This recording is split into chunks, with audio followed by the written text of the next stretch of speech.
लंकेश, आपने कहा कि शनिदेव की दृष्टि पिता महादेव पर पड़ने वाली थी और देवर्षि नारद जी के पास इसका समाधान भी था, तो उन्होंने पिताश्री को फिर क्या उपाय सुझाया लंकेश? कृपया बताइए।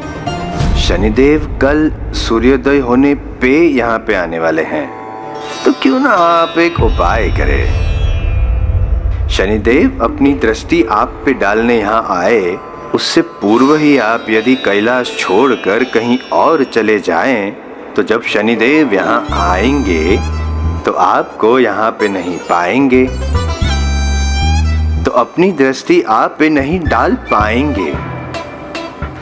और जैसे ही वे पुनः लौट जाए और सूर्यास्त हो जाए, तब आप भी पुनः यहाँ पे आके अपना स्थान ग्रहण कर लीजिएगा।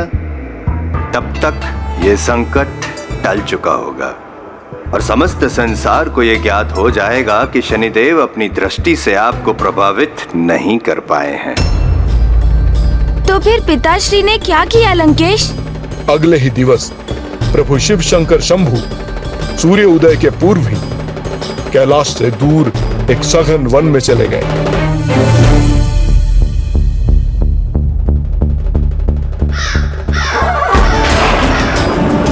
काक का स्वर। आगे उस मार्ग पर काक स्थित है। मुझे दूसरी दिशा से जाना चाहिए। काक तो शनिदेव का सर्वाधिक प्रिय है, उनसे भी दूर रहना उचित होगा।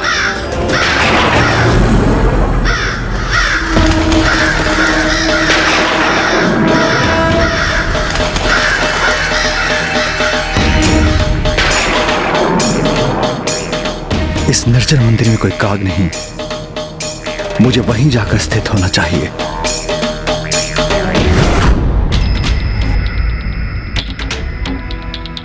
यही स्थान उचित होगा।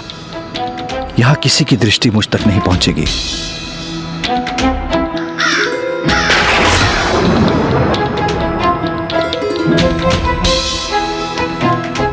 कदाचित ये काग शनिदेव को सूचित कर रहे होंगे कि मैं कहां हूं।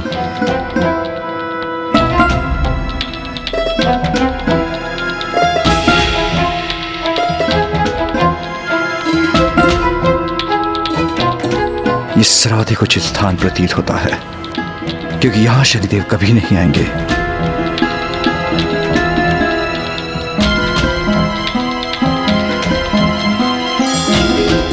यहां मैं निश्चिंत होकर ध्यान कर सकता हूं।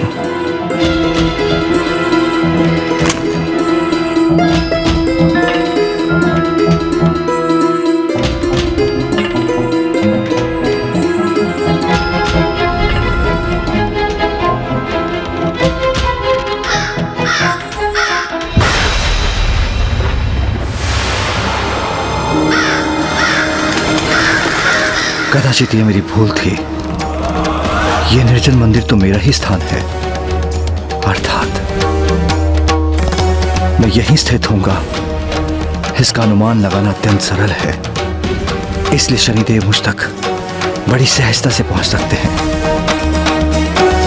मुझे किसी अन्य स्थान को ढूंढना होगा, क्योंकि सूर्योदय होने में कुछ ही समय शेष है। मुझे यह कार्य शीघ्र करना होगा।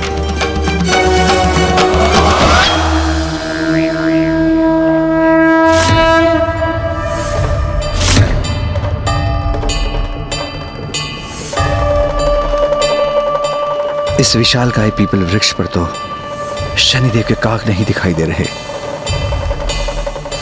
मेरा यहां स्थित होना ही उचित होगा।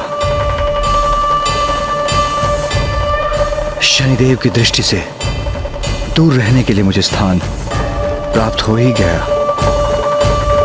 शनिदेव मुझे सर्वत्र ढूंढेंगे, किंतु यहां नहीं। सूर्यास्त होने तक मैं यहीं स्थित होकर ध्यानस्थ रहूंगा और शनिदेव मुझे समस्त ब्रह्मांड में ढूंढते ही रह जाएंगे।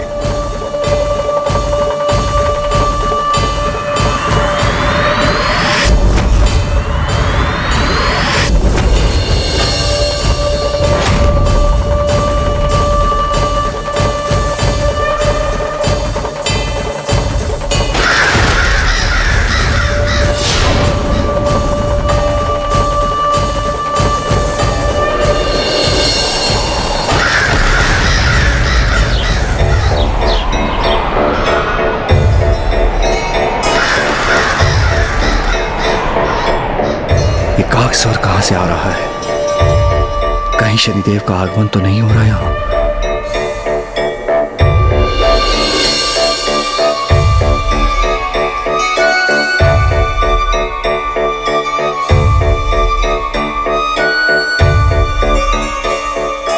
नहीं, यहां तो कोई नहीं। ना शनिदेव हैं और ना ही उनके काग।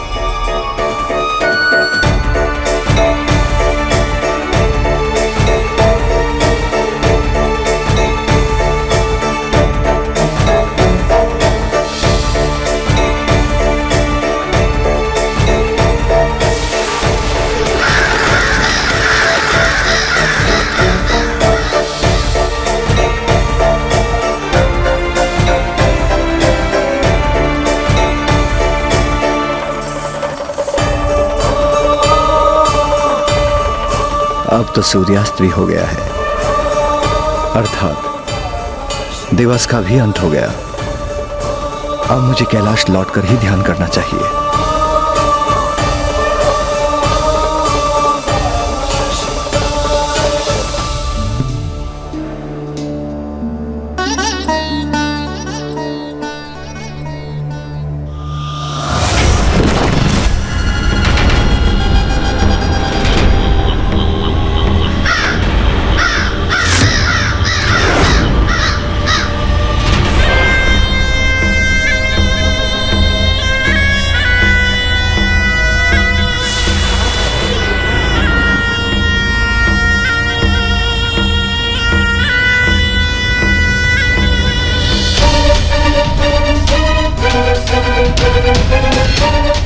प्रणाम महादेव। तो अंततः आप मुझे ढूंढने में सफल हो ही गए शनिदेव, किंतु अब तो दिवस बीत चुका है। मैं आपकी दृष्टि से सुरक्षित हो गया।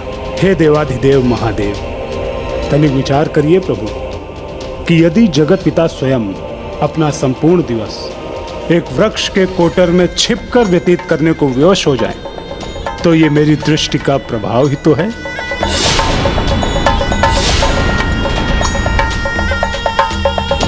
आज संपूर्ण दिवस आप जहां भी गए प्रभु, मेरी दृष्टि निरंतर आपके पीछे थी।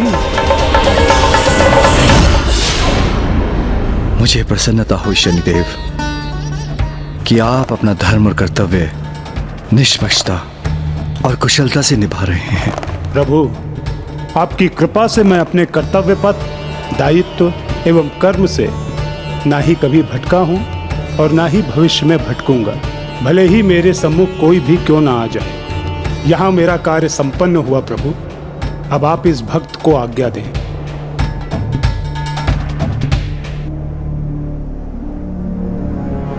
कल्याण हो, कल्याण हो, कल्याण हो, कल्याण हो, कल्याण हो, कल्याण हो।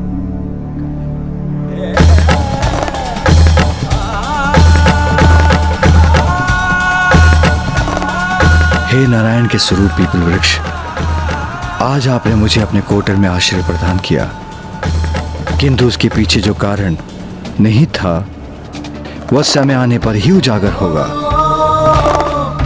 मैं आपको वरदान देता हूं, उचित समय पर शनि दृष्टि पर नियंत्रण प्राप्त करने में आपका प्रमुख योगदान होगा। किंतु ये कैसे संभव हो सकता था लंकेश? पिताश्री तो देवों के देव महादेव है, तो उन पर तो शनिदेव की दृष्टि का प्रभाव तो होना ही नहीं चाहिए था। आपके इस प्रश्न का उत्तर तो स्वयं बालक प्रभु पिपलाद ने दिया था गौरीपुत्र। आपका ये मिथ्या विश्वास आपकी अज्ञानता अथवा आपके दम का प्रमाण है, क्योंकि उस एक दिवस के लिए महादेव द्वारा कैलाश का परित्याग करने का कारण आप नहीं हैं। इसके पीछे का सत्य क्या था, अर्थात उस दिवस क्या घटित हुआ था, ये आप विस्तार से सुनिए। उस दिवस जब महादेव कैलाश लौटे। स्वामी, ये आपकी कैसी लीला है? यहाँ से प्रस्थान करना, भयभीत होने का प्रदर्शन करना, पीपल वृक्ष के कोटर में छिपना, ऐसा क्यों किया आपने स्वामी? जिन्हें आपने वरदान देकर देव पद की उपाधि प्रदान की, उन्हीं शनिदेव से भयभीत होने का क्या कारण हो सकता है भला? सर्वथा उचित कहा आपने। शनिदेव को उनके पद पर मैंने ही स्थापित किया था। वो मेरी संतान के समान है और अपनी संतान को प्रोत्साहित करने हेतु एक पिता यदि भयभीत होने का भ्रम भी प्रकट कर दे तो उसमें अनुचित ही क्या है। और यदि मैं अपने वरदान की मर्यादा नहीं रखूंगा, शनिदेव को महत्व देकर एक उचित उदाहरण नहीं स्थापित करूंगा, तो साधारण मनुष्य शनिदेव के द्वारा अपने कर्मों के फल को प्राप्त करने के लिए कैसे सजग रहेंगे? कर्म फलदाता को पूज्य क्यों मानेंगे? आपका हृदय तो सभी के लिए स्नेह और दया से परिपूर्ण है, जिसके लिए आप अपनी संतानों के लिए कुछ भी कर सकते हैं। किंतु आज ये सत्य पुनः प्रमाणित हुआ है। महादेव आपसे भयभीत नहीं थे। उन्होंने उस दिवस जो कुछ भी किया आपकी मान, आपकी मर्यादा रखने के लिए किया। यही तो है महादेव की महानता।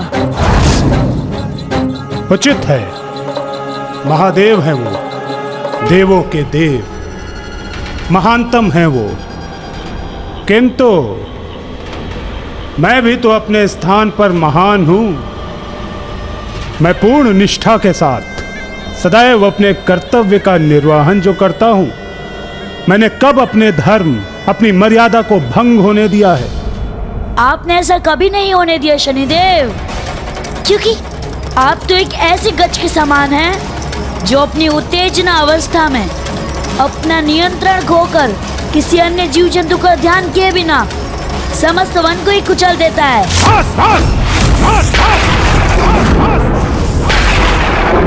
बहुत हो गया बालक, अब तुम्हारे लिए उचित यही होगा कि शीघ्र तुम यहाँ से चले जाओ, अन्यथा तुम्हारी इस उद्दंडता के लिए तुम्हें गंभीर परिणाम भुगतने होंगे। कहीं ऐसा ना हो कि मैं दंड स्वरूप तुम पर अपनी दृष्टि ही डाल दूं। मेरे प्रति आपने जो अन्याय किया है उसका दंड दिए बिना मैं यहाँ से कहीं नहीं जाऊंगा। आपके साथ उस दुर्भाग्यपूर्ण घटना से इतने आहत हो गए आप कि उसके परिणाम से आपने स्वयं को कठोर बना लिया कि अन्य किसी की पीड़ाओं का ध्यान ही नहीं रहता आपको। आपको सीमाओं में बांधना अनिवार्य हो गया है शनिदेव।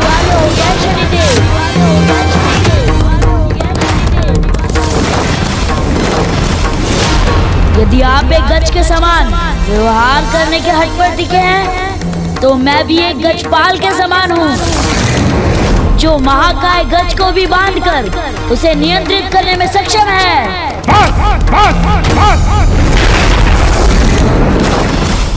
अब तुम्हारे मुख से एक भी शब्द नहीं सुनूंगा मैं।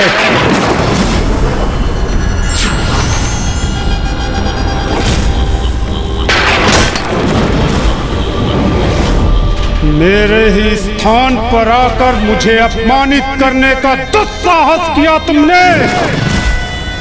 तुम मात्र एक उद्दंड बालक, मुझे नियंत्रित करने चले हो तुम, मुझे नियंत्रित करने चले हो तुम, मुझे नियंत्रित करने चले हो तुम।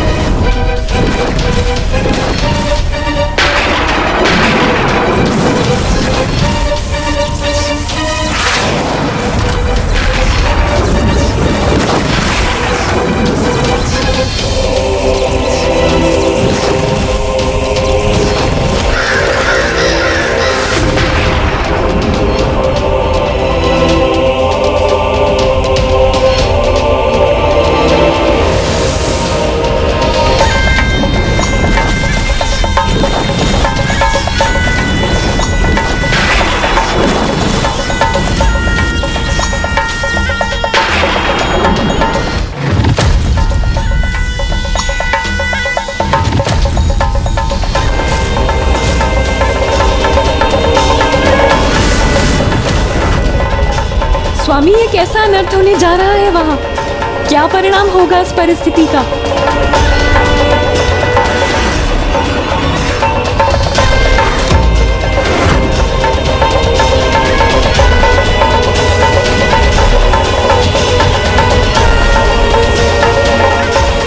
मेरी दृष्टि के प्रभाव से आज तक कोई नहीं बच सका है बालक, और तुम भी नहीं बच पाओगे।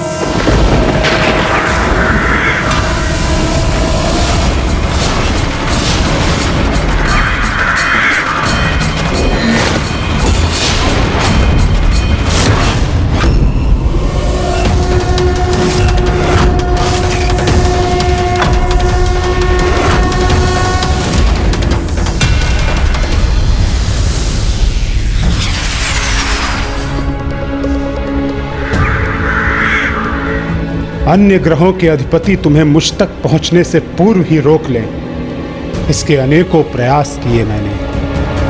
तुम्हें चेतावनियां देकर, तुम्हें समझाने का, तुम्हें सावधान करने का प्रयास किया मैंने, किंतु तुमने मेरी एक न मानी, ना ही मेरी किसी चेतावनी को समझे और ना ही मेरे सावधान करने पर रुके। अंततः वही हुआ जो मैं कभी नहीं चाहता था।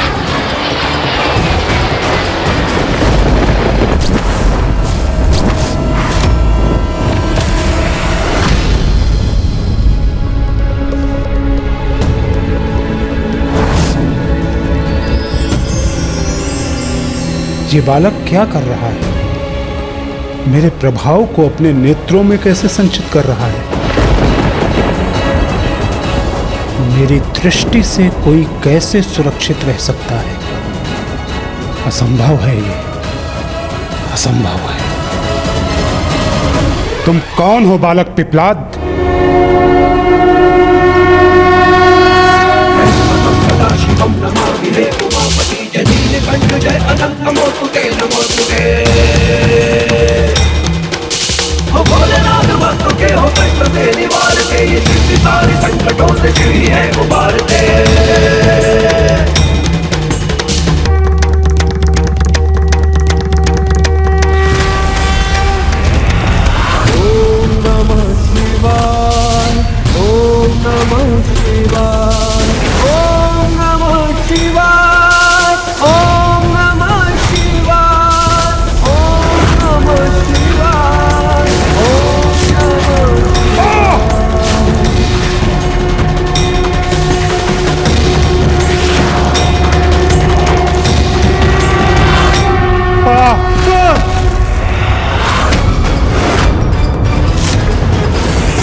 आहत हुआ हूं मैं।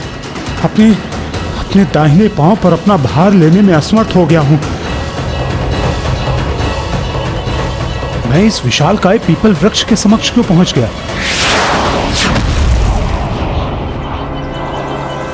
मैं कौन हूँ ये ज्ञात करना चाहते थे ना आप? तो लीजिए, स्वयं अपने नेत्रों से देखिए मेरा वास्तविक परिचय।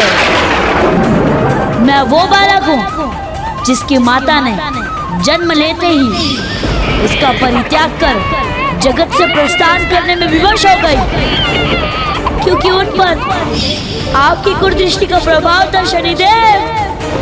मैं वो बालक हूँ जो मात्र अपनी माता की ममता से वंचित नहीं रहा, अपितु मेरे पिता को भी अस्थियों का दान करने हेतु अपने प्राण त्यागने पर विवश होना पड़ा, क्योंकि उन पर भी आपकी दृष्टि का प्रभाव था।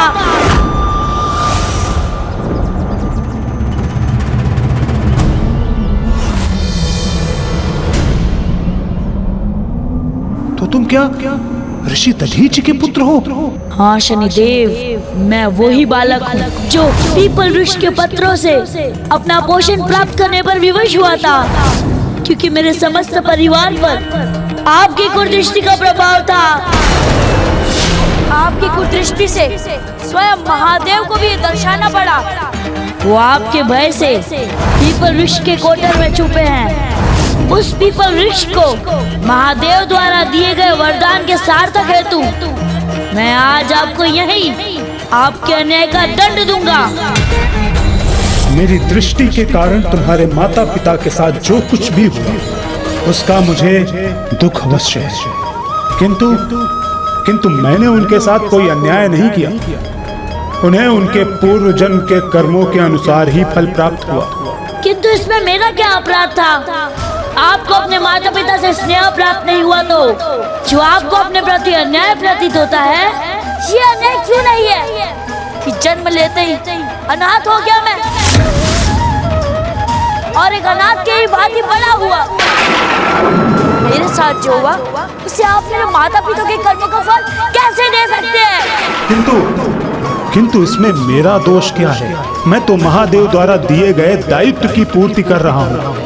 कर्म फल दाता हूँ मैं, तो कर्मों का फल ही प्रदान कर सकता हूँ। बुरे कर्मों के अनुसार उनके फल के रूप में आप बिना कुछ सोच विचारे जिन पर भी अपनी कुदृष्टि डालते हैं, वो स्वयं ही पीड़ित नहीं होता है, अभी तो उसका संपूर्ण जीवन छिन्न भिन्न हो जाता है।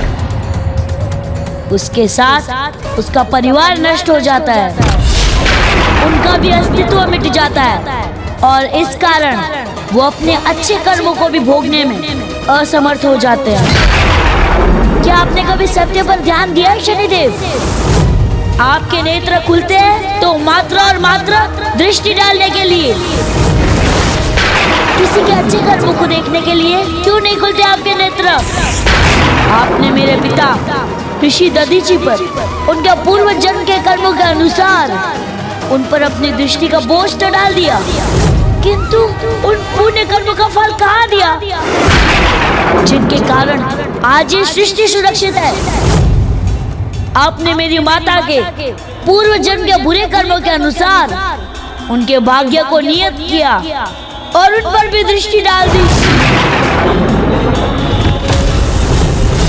किंतु एक क्षण के लिए ये नहीं सोचा आपने कि उस महान स्त्री ने अपने स्वामी को जगत कल्याण हेतु अपना प्राण दान देने की अनुमति दे दी। हमारा ब्रह्मांड संकट में है, अर्थात हमारा परिवार संकट में है देवी, और इस महासंकट से हमारे संसार को मेरी अस्थियां ही मुक्त कर सकती हैं।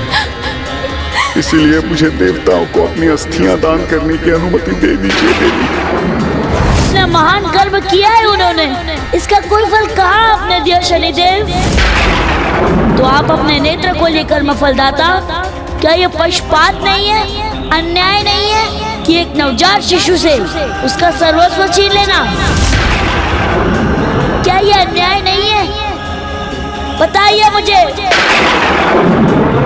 खोलिए अपने नेत्र और मुझे अपने प्रश्नों का उत्तर दीजिए शनिदेव।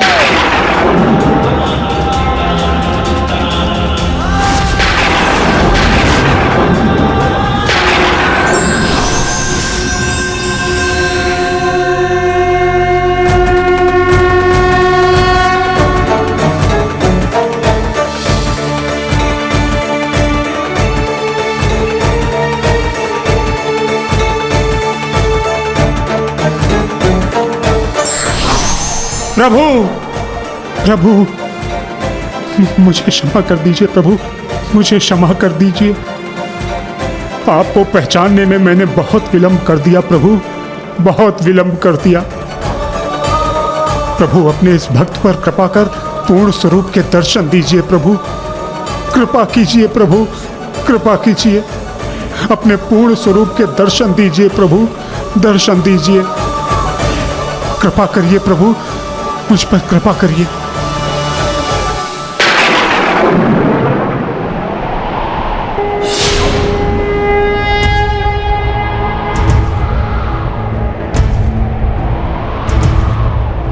त्रयंबकं सदाशिवं नमामि हे उमापति जनीलकंठ जय अनंत नमोस्तुते नमोस्तुते।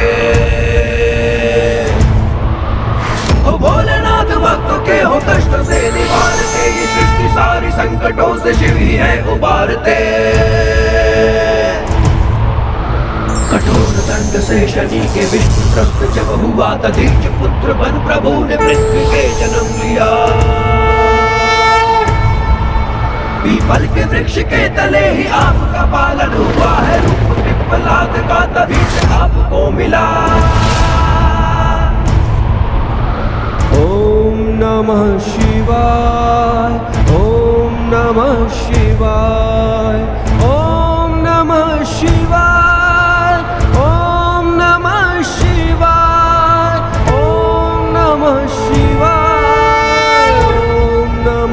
शिवाय।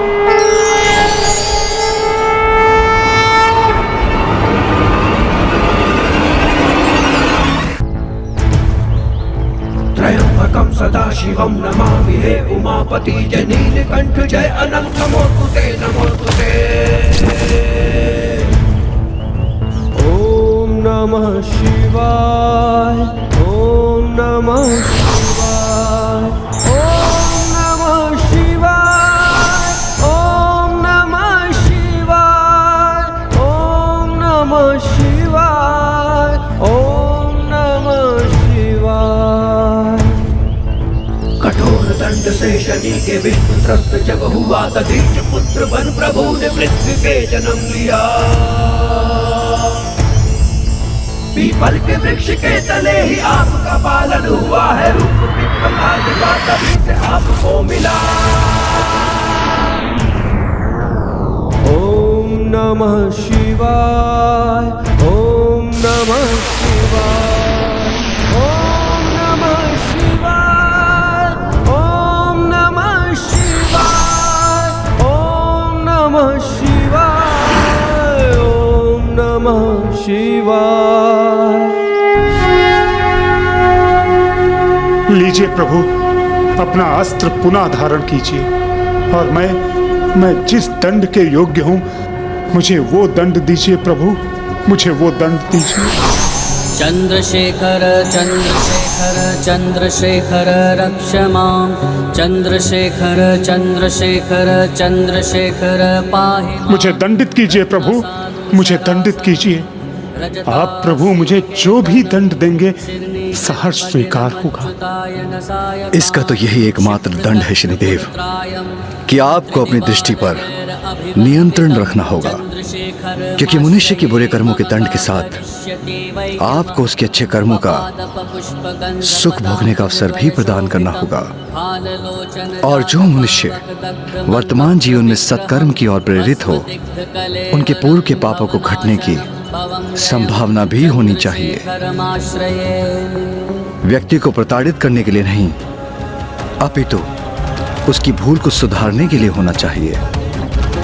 इसलिए मैं आज से आपके प्रभाव पर नियंत्रण रखने के लिए 6 प्रमुख अवस्थाएं निर्धारित करता हूं, जिनमें प्रथम अवस्था यह है कि आज से व्यक्ति की शिशु अवस्था में आपकी दृष्टि उसे प्रभावित नहीं कर सकेगी। द्वितीय अवस्था आपके साढ़े साथी अर्थात आपकी ग्रह दशा का योग मनुष्य के जीवन में 7.5 वर्षों तक ही उसे प्रभावित करेगा। तृतीय अवस्था साढ़े साथी की ग्रह दशा मनुष्य के जीवन में 30 वर्षों में एक ही बार उसे प्रभावित कर सकेगी। चतुर्थ अवस्था साढ़े साथी का ये योग क्रमशः 3 चरणों में प्रकट होगा। लोह जो अत्यंत कठिन होगा, ताम्र जिसका प्रभाव मध्यम स्तर का होगा, और स्वर्ण जो सुख में फल देकर जाएगा। पंचम एवं अत्यंत महत्वपूर्ण अवस्था यह है, मनुष्य की कुंडली में आपकी महादशा मात्र 18 वर्षों के लिए ही हो सकेगी, और इस महादशा में आप मनुष्य के कर्मों के अनुसार उसे फल प्रदान करेंगे।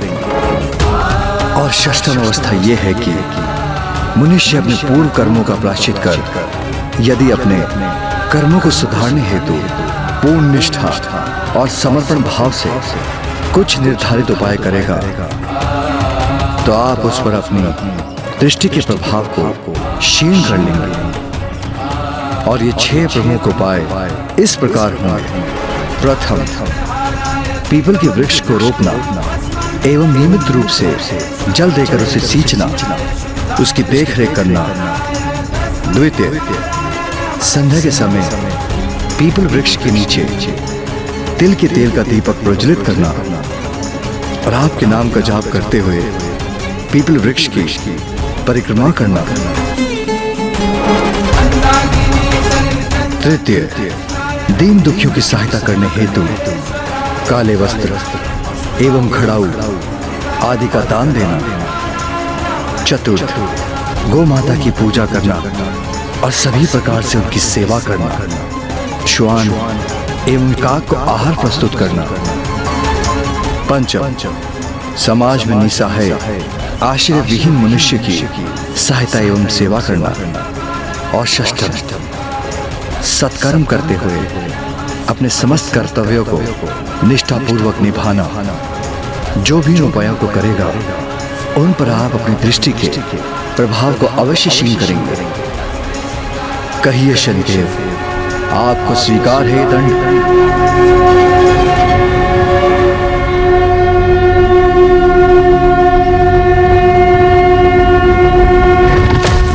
वो नहीं होते जो व्यक्ति की जानकारी में होते हैं।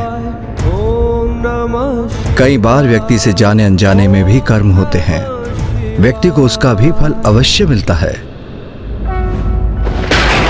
इस संबंध में मैं आपको ऋषि करमदास की कथा सुनाता हूँ। कर्पूर गौरम करुणावतारम संसार सारम भुजगेंद्रहारम सदा वसंतम हृदयारविंदे भवम भवामी सहितम नमामि। ऋषिवर, यजामहे सुगंधिम पुष्टिवर्धनम। प्रभु, प्रभु, प्रणाम प्रभु। मैं आपके दर्शन पाकर कृतार्थ हुआ प्रभु, कृतार्थ हुआ। ऋषिवर, मैं आपकी तपस्या से प्रसन्न हुआ। कहिए, क्या वरदान चाहते हैं आप? मैं आपसे क्या वरदान मांगू प्रभु? मुझे तो आप पर अटल आस्था है और मेरा ये विश्वास है कि मेरे कर्मों के अनुसार मुझे सुफल प्राप्त होगा। इसीलिए प्रभु, मेरी 12 वर्षों की इन कठोर तपस्या के फलस्वरूप आप मेरे पूर्व के बुरे कर्म मिटाने का वरदान दीजिए, जिससे मैं पुनः आपकी तपस्या में लीन होकर सत्कर्म करने में सक्षम बन सकूं। ऋषिवर, आप मुझसे जो वरदान मांग रहे हैं उस पर पुनः विचार कर लीजिए, क्योंकि मनुष्य के कर्मों के फल का निर्धारण मेरी इच्छा अनुसार हो, यही उचित है। प्रभु, मैं अपने कर्मों के आधार पर स्वयं को आपके धाम पहुंचाने के योग्य बनाना चाहता हूं। इसीलिए मेरी तपस्या के फल स्वरूप आप मेरे पूर्व के बुरे कर्म नष्ट करने का वरदान दीजिए, और फिर यदि कुछ कर्म शेष भी रह गए तो मैं पुनः आपकी तपस्या करूंगा। और इस प्रकार मैं जब तक अपने समस्त बुरे कर्म मिटाकर आपकी शरण में रहने का अधिकार प्राप्त नहीं कर लेता, तब तक मैं इसी प्रकार, इसी विचार पर दृढ़ रहकर अपने कर्म अर्थात अपनी तपस्या में टिका रहूंगा। ऋषिवर, इसका परिणाम विपरीत भी हो सकता है। मैं कुछ समझा नहीं प्रभु। आप तो मुझसे अपने बुरे कर्मों को मिटाने का वरदान पाने पर ही अडिग हैं, जिससे आप पुनः मेरी तपस्या कर मेरे निकट पहुंच सके। किंतु यदि मैं आपके पूर्व के बुरे कर्मों को मिटा भी दूं, तो इस तपस्या की अवधि में आपने इस पर्वत को अपनी तपोशक्ति का भार सहने पर विवश कर इसे अपार कष्ट दिया है।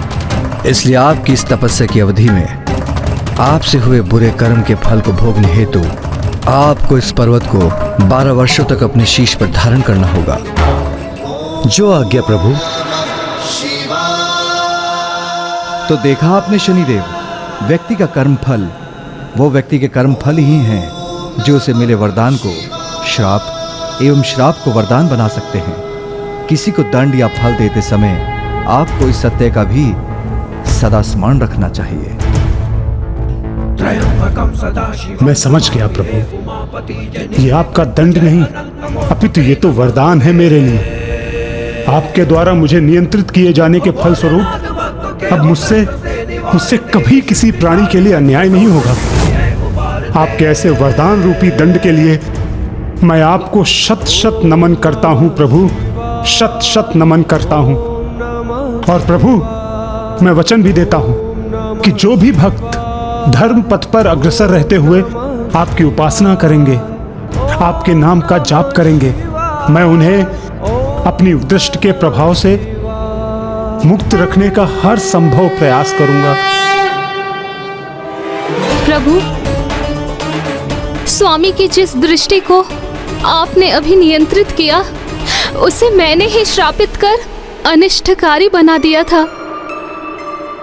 इसलिए आपसे मेरी विनती है कि कृपा कर मेरे श्राप को भी नियंत्रित कर दीजिए और मुझे मेरी भूल सुधारने का एक अवसर प्रदान कीजिए। ओम नमः शिवाय, ओम नमः शिवाय, ओम नमः शिवाय, ओम नमः शिवाय, ओम नमः शिवाय, ओम नमः शिवाय। मैं घोषणा करता हूँ कि आज से शनिदेव की सामान्य दृष्टि किसी को अहित नहीं करेगी।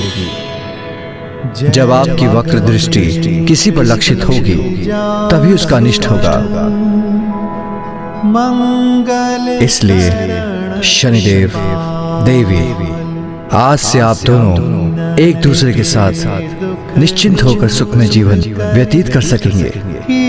जय नाथ निहाल।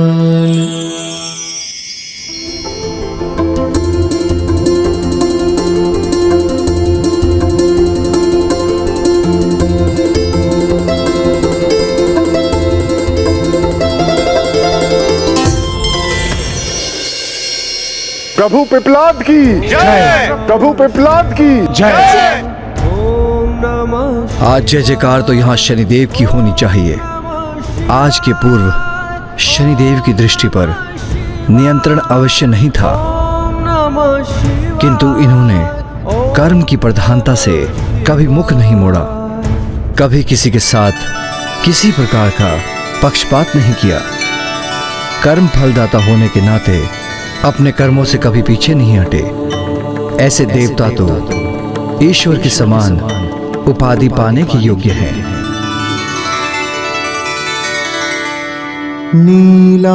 और आज से आपको शनिदेव ही नहीं अपितु शनीश्वर के नाम से भी जाना जाएगा। और सभी की दृष्टि में आपका स्थान ईश्वर समान होगा। प्रभु तं नमामि शनैश्चरम्।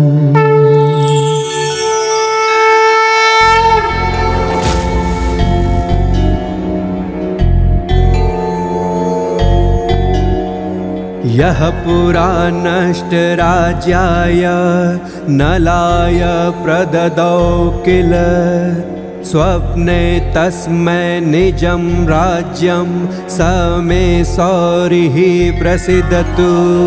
केशनीलाञ्जन प्रख्यममन चेष्टा प्रसारिणं छाया मार्तण्ड सम्भुतं नमस्यामि शनैश्चरम्।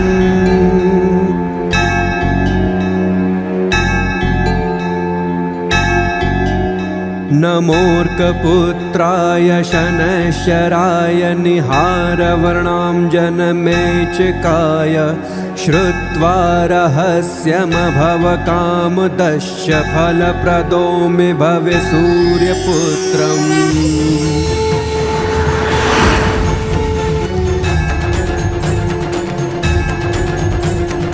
नमस्ते मन्दसंज्ञाय शनैश्चर नमोऽस्तु ते प्रसादं कुरु देवेश दीनस्य प्रणतस्य च।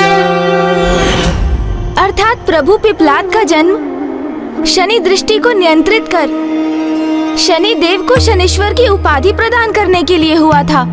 हाँ गौरी पुत्र, अपने पिपलाद अवतार में सर्वप्रथम प्रभु ने काल सर्प योग को नियंत्रण करने के उपरांत शनि दृष्टि को भी नियंत्रण किया और मनुष्य को मानवता की एक सीख भी प्रदान की, जिसके अनुसार शक्तिशाली व्यक्ति के लिए अति आवश्यक है कि वो अपनी शक्तियों पर नियंत्रण रखे, अन्यथा उनकी शक्तियों का प्रयोग भलाई के स्थान पर बुराई के लिए ही होता है। ओम नमः शिवाय, ओम नमः शिवाय, ओम नमः शिवाय, ओम नमः शिवाय, ओम नमः शिवाय।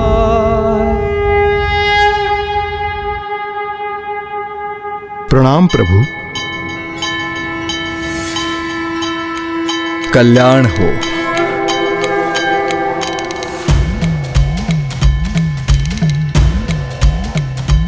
लंकेश ने सर्वथा उचित कहा।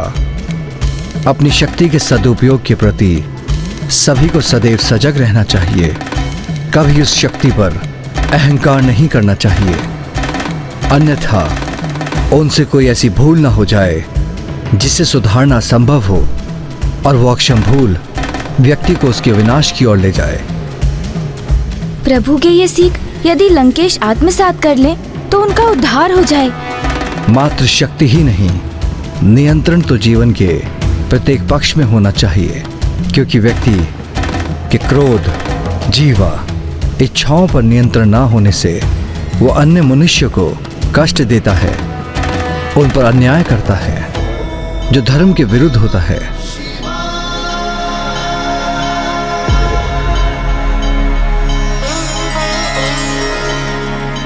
और उचित धर्माचरण तो यही है जिससे व्यक्ति ईश्वर एवं स्वयं को आनंदित तो रखे ही, किंतु उसका व्यक्तित्व तो ऐसा भी होना चाहिए जिससे संपूर्ण संसार को सुख प्रदान कर सके।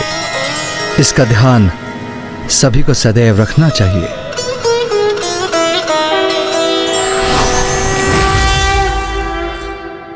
आपने सुना गौरी पुत्र, प्रभु पिपलाद ने अपने वचनों से आपको ही सीख दी है। कहीं आप अपने सुपथ से भटक कर कोई भूल तो नहीं करने जा रहे हैं? लंकेश कदाचित स्वयं में कोई सुधार नहीं लाएंगे। प्रभु पिपलाद के उदाहरण से भी ये स्वयं को नियंत्रित करने का अर्थ नहीं समझ सके। तो ये थी कथा मेरे प्रभु महादेव शिव शंकर शंभू के 19 अवतारों में से प्रथम अवतार प्रभु पिपलाद की, जिनकी दया दृष्टि से शनिदेव शनेश्वर कहलाए। जय शिव शंकर शंभू। लंका के मार्ग में अभी दूरी शेष है गौरी पुत्र, हमें शीघ्रता करनी चाहिए। दशानन, जल ग्रहण कीजिए। आप चिंता मत कीजिए लंकेश। प्रभु महादेव की महिमा का गुणगान करते हुए अर्ध दिवस में हम लंका के लिए आधा मार्ग पूर्ण कर चुके हैं और दिवस के अंत होने तक हम लंका भी अवश्य पहुंच जाएंगे। बस आप इतना कीजिए कि प्रभु शिव शंकर के अवतारों की कथा सुनाते रहिए।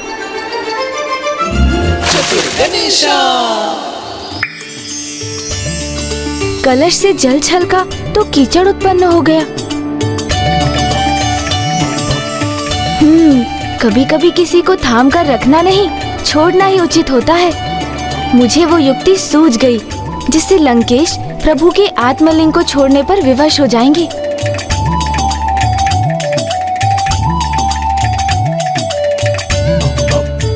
और अपना ये उद्देश्य कदाचित इस कलश को छोड़ने से ही प्राप्त कर सकूंगा मैं। ओह, मेरा कलश! आप चिंता मत कीजिए लंकेश, मैं अपना कलश ढूंढ कर ले आऊंगा। आप आगे बढ़िए। उचित है गौरी पुत्र, मैं और विलंब नहीं कर सकता।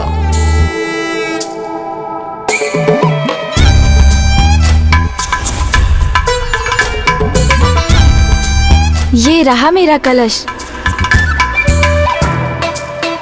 और मेरी युक्ति के अनुसार इससे जल भी प्रवाहित हो रहा है।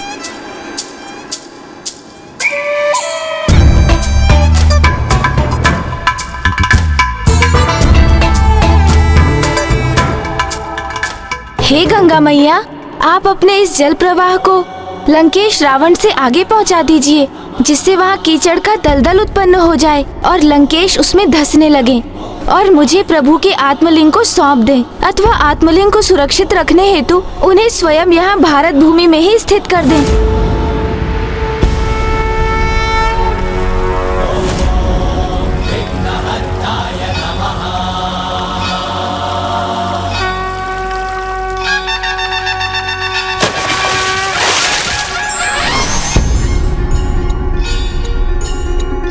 मेरा अनुरोध स्वीकार करने के लिए आपको शत-शत धन्यवाद गंगा मैया।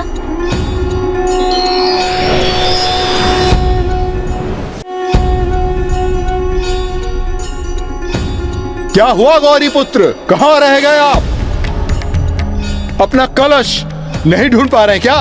कलश तो यही है लंकेश, मेरे नेत्रों के समक्ष ही, बस उसे उठाकर लाना ही शेष है। मैं अभी आपके निकट पहुंच जाऊंगा। तब तक आप विचार कीजिए कि प्रभु महादेव के किन अवतार की कथा सुनाने वाले हैं आप मुझे। उनके शेष 18 अवतारों में से किसी एक अवतार की कथा का चुनाव करना होगा ना आपको। उचित है गौरी पुत्र।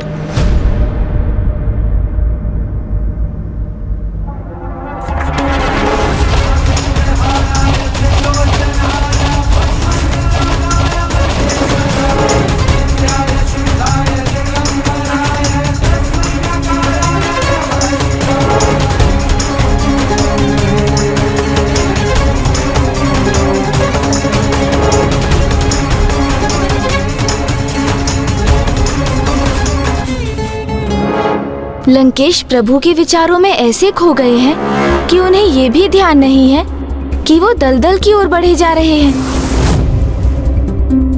सावधान लंकेश, आगे कीचड़ है।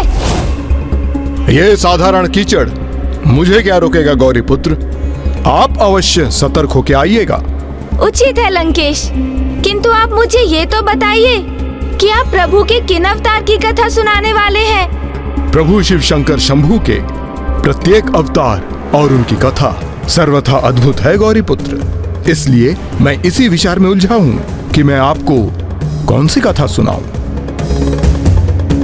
आप निश्चिंत रहिए गौरी पुत्र, मैं अभी ये कीचड़ को कुछ ही समय में पार कर लूंगा।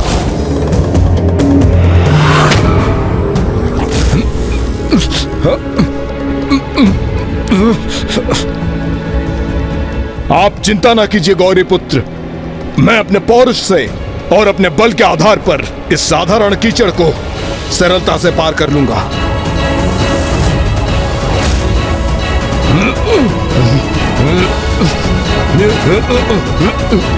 प्रभु के आत्मलिंग को सहज के रखना होगा। ओम नमः शिवाय, ओम नमः शिवाय। लंकेश, आप तो इस कीचड़ से सुरक्षित निकलने के स्थान पर इसमें और धंसते जा रहे हैं। आप भूल रहे हैं गौरी पुत्र, लंकेश रावण हूं मैं। ऐसा साधारण दलदल मुझे अधिक समय तक उलझा कर नहीं रख सकता। आप देखते जाइए गौरी पुत्र, मैं कैसे कुछ ही समय में इससे बाहर निकल आता हूं।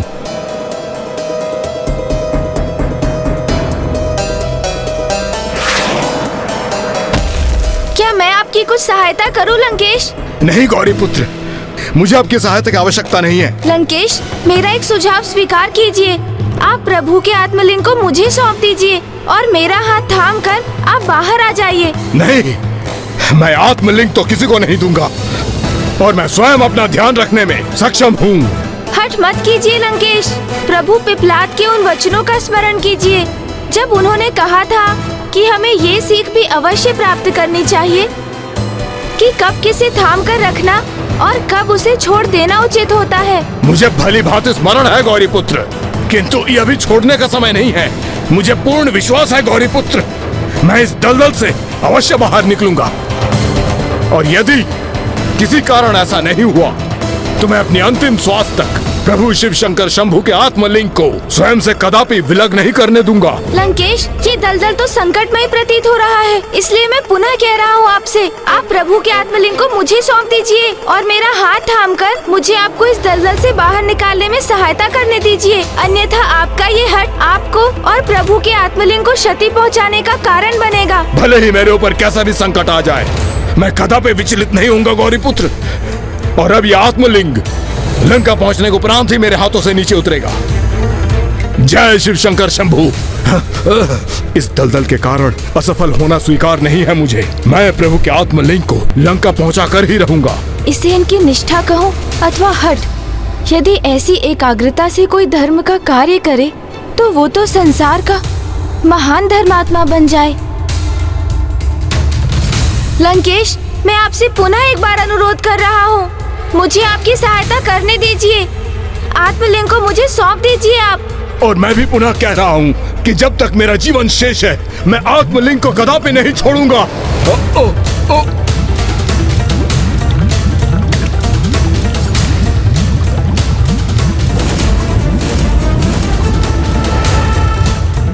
इस अवस्था में तो कहीं लंकेश के प्राण ही संकट में ना आ जाए। इस दलदल के भीतर श्वास लेने में असमर्थ हो रहे हैं।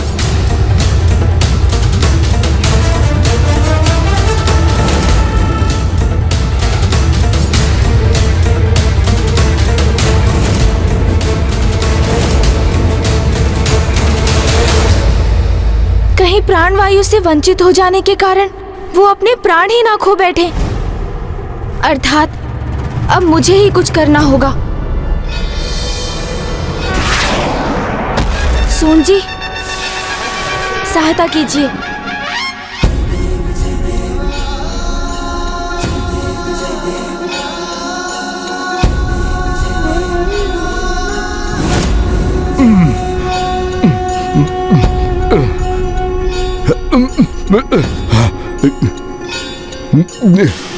अपने प्राणों की चिंता किए बिना अपने लक्ष्य के प्रति अटूट निष्ठा एवं एकाग्रता का प्रदर्शन कर लंकेश ने एक बार फिर मुझे इनका विघ्नकर्ता बनने के स्थान पर विघ्नहर्ता बनने पर विवश कर दिया। आपको इस कीचड़ से तो बाहर निकाल दिया मैंने लंकेश, अब इस कीचड़ को भी आपसे विलग करने की अनुमति दीजिए मुझे।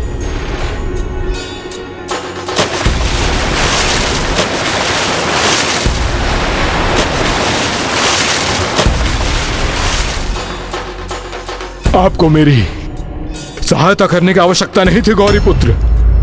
मैं इस दलदल से स्वयं ही बाहर आ जाता, चाहे मुझे उसके लिए इसमें सदियां ही क्यों ना बितानी पड़ती। मैं तो इस बात से अचंभित हूँ लंकेश कि दलदल में पूर्ण रूप से समाहित होने का संकट उत्पन्न होने पर भी आपने प्रभु के आत्मलिंग को तनिक भी क्षति नहीं पहुँचने दी। उन्हें जिस प्रकार संभाल कर सुरक्षित रखा आपने, उसकी प्रशंसा मैं क्या कहकर करूं कि ये आपकी अपार निष्ठा थी, आपका हठ था अथवा आपकी भक्ति की एकाग्रता। भक्ति में एकाग्र रहने का सर्वोच्च महत्व है गौरी पुत्र, और मेरी भक्ति की एकाग्रता तो उससे भी अधिक है, जिन्हें भक्ति का प्रतीक माना जाता है। इसलिए मेरी भक्ति अतुलनीय है। किंतु आप मुझे ये तो बताइए कि आप पिताश्री के किस भक्त का उल्लेख कर रहे हैं? और किसका? स्वयं प्रभु महादेव शिव शंकर शंभू के अवतार, उनके सहायक नंदी जी का। ओह, नंदेश्वर जी।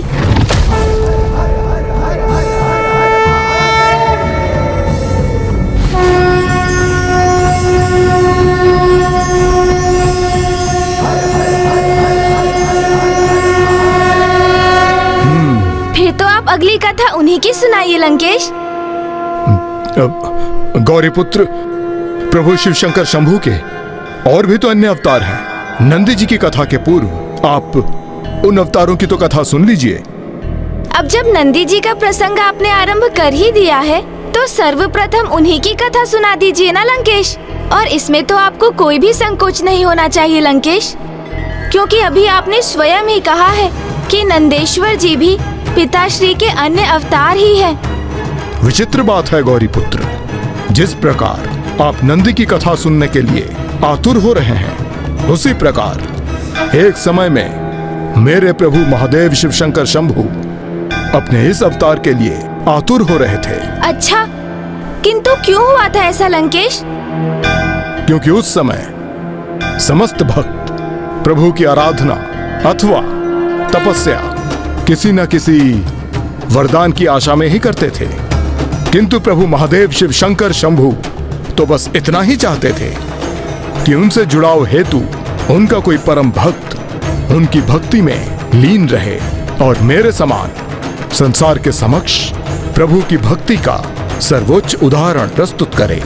किंतु दुर्भाग्यवश उस समय मेरा जन्म ही नहीं हुआ था। किंतु इससे नंदी जी की कथा और उनके अवतार का क्या संबंध है?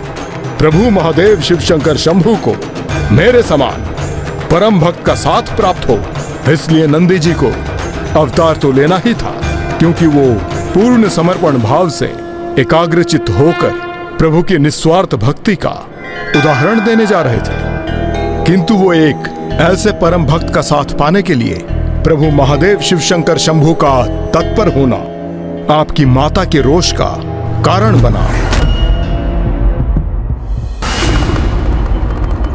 स्वामी, आज इन पुष्पों को देखकर ऐसा नहीं प्रतीत हो रहा जैसे ये पुष्प अपने पूर्णता उल्लास में प्रकट हुए हैं। साधारण। स्वामी को ये पुष्प मात्र साधारण ही प्रतीत हो रहे हैं। आज का दिवस मुझे अन्य दिवसों से भिन्न प्रतीत हो रहा है ना स्वामी? शांत।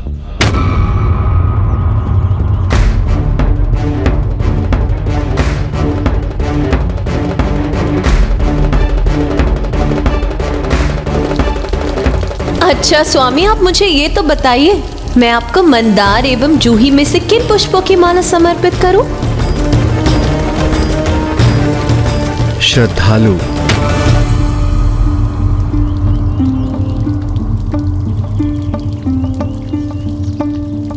मेरी उत्सुकता शांत करने की कृपा कीजिए स्वामी। आपको कौन अधिक प्रिय है, मैं अथवा ये पुष्प? कोई ऐसा जो सबसे भिन्न हो। भिन्न हो? संपूर्ण जगत में सबसे विशेष। मैं आपसे प्रश्न कुछ और पूछ रही हूँ और आप उत्तर कुछ और दे रहे हैं स्वामी। स्वामी, आप मुझे ये तो बताइए कि आपको क्या हुआ है, किस विचार में डूबे हैं आप? साधारण, शांत, श्रद्धालु, भिन्न, क्या अर्थ है इनका? मुझे ज्ञात नहीं कि मैं कैसे कहूँ, कैसे समझाऊं आपको मैं किसके विचित्र विचारों में लीन हूँ। आपके मन में जो भी है आप मुझे नहीं तो किसे बताएंगे स्वामी? इसीलिए आपके मन में जो भी विचार है मुझे बताने की कृपा कीजिए। मुझे ज्ञात नहीं कि मैं आपको अपना अनुभव कैसे समझाऊं। ये सत्य है कि आप मेरी अर्धांगिनी हैं, मेरे साथ हैं, किंतु कुछ समय से मुझे अपना जीवन एकाकी प्रतीत हो रहा है।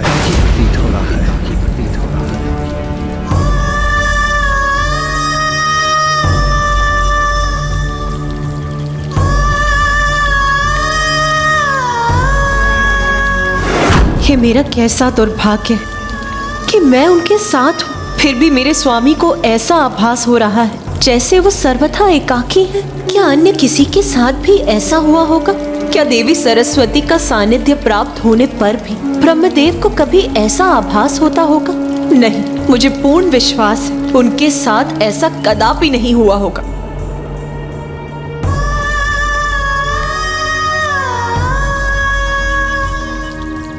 क्या देवी लक्ष्मी के उनके साथ होने पर भी क्या भ्राता श्री हरि नारायण को कभी ऐसे एकाकीपन का अनुभव हुआ होगा?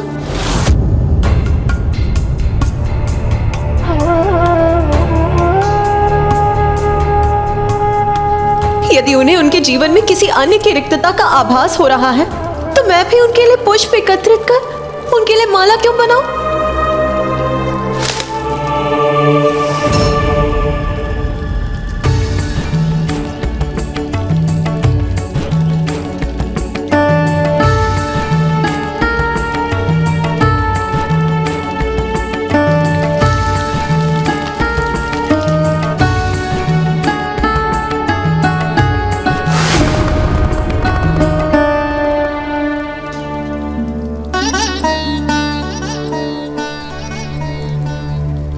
मेरे यहाँ होते हुए भी यदि स्वामी को ऐसा प्रतीत हो रहा है कि वो यहाँ एकाकी है, जैसे मैं उनके लिए अदृश्य हो गई हूँ, तो फिर ठीक है, मैं भी उनसे अपने नेत्र फेर कर उनकी ओर देखूंगी भी नहीं।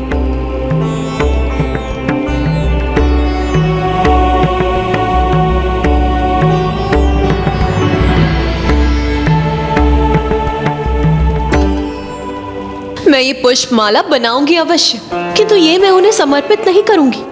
एक पुष्प भी भेंट नहीं करूंगी मैं उन्हें। अपने वचनों से तो वो अपने भीतर का रोष प्रकट कर रही हैं, किंतु उनके हृदय में महादेव के लिए मात्र प्रेम ही है। यही तो है उनके प्रेम की सुंदरता कि अपने रोष की इस अवस्था में भी अपने आप को प्रभु की सेवा करने से कहाँ रोक पा रही हैं वो।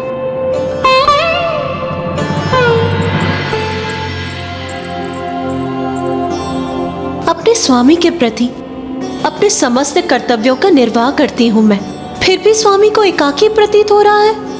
अपने जीवन में किसी अन्य की आवश्यकता का आभास हो रहा है। उचित है, फिर आज से मैं स्वामी के भोजन की तनिक भी चिंता नहीं करूंगी।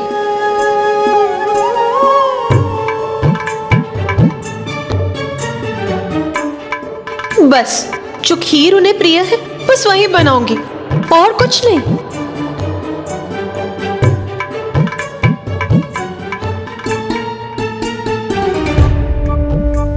उनके कारण अपना एक भी अश्रु नहीं छलकने दूंगी मैं। प्रतीत होता है स्वामी कि प्रभु महादेव एवं देवी पार्वती के मध्य अकारण ही कोई मतभेद उत्पन्न हो गया है।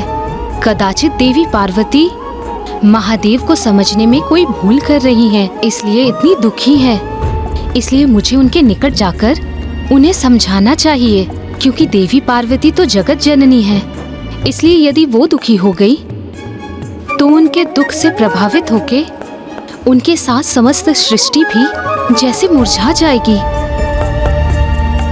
आपको कौन अधिक प्रिय है, मैं अथवा ये पुष्प? कोई ऐसा जो सबसे भिन्न हो।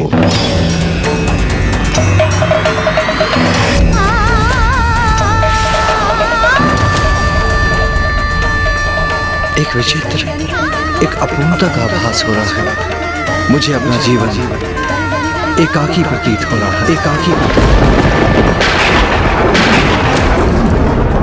उचित है, फिर यदि स्वामी को एकाकीपन का इतना ही आभास हो रहा है, किसी को मेरी आवश्यकता कैलाश में ही नहीं है, तो मैं भी अपने पिताश्री के यहाँ चली जाऊंगी।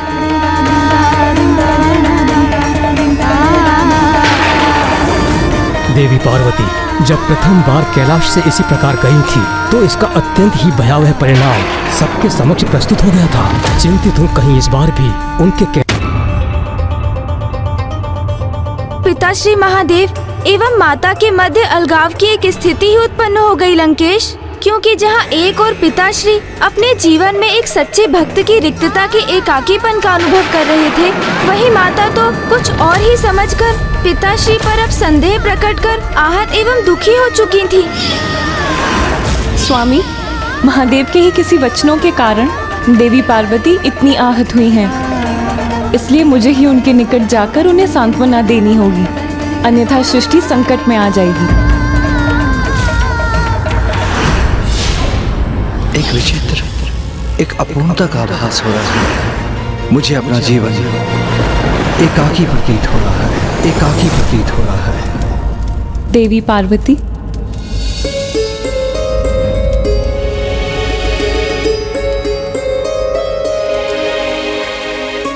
अपने हृदय में इतना दुख धारण किए, अपने नेत्रों में अश्रु लिए, आप ये जो खीर बना रही है महादेव के लिए, क्या इसकी मिठास के साथ महादेव को छिपे इसमें आपके दुख का आभास नहीं होगा?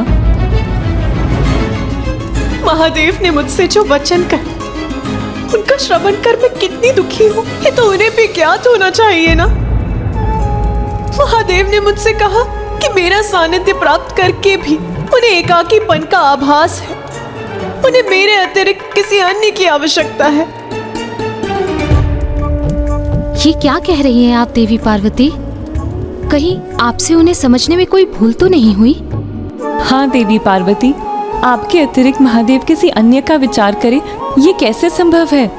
क्योंकि आप तो महादेव के हृदय में वास करती हैं, और आपके अतिरिक्त एकमात्र देवी गंगा ही है जिन्हें अपने पावन जलधारा को पृथ्वी पर प्रवाहित करने हेतु महादेव की जटाओं में स्थित होकर उनके समीप रहने की अनुमति प्राप्त है।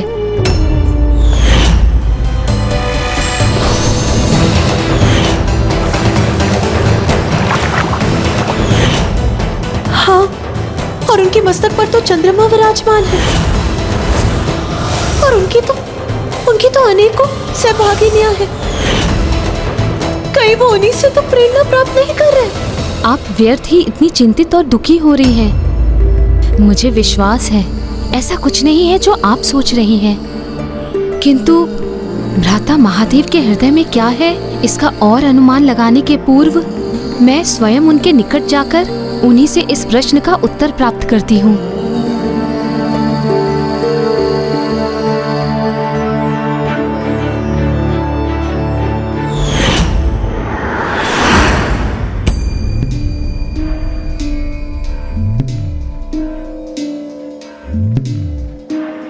प्रणाम महादेव।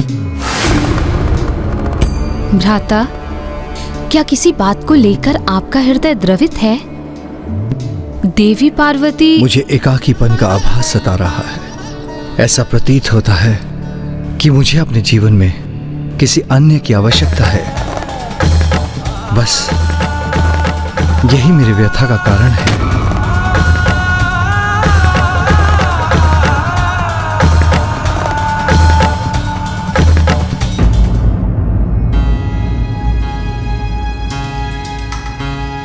अर्थात ये सत्य है, महादेव किसी का साथ पाने के लिए इतने अधीर हैं। तो फिर ठीक है, मैं भी स्वामी को खीर का प्रसाद नहीं प्रस्तुत करूंगी।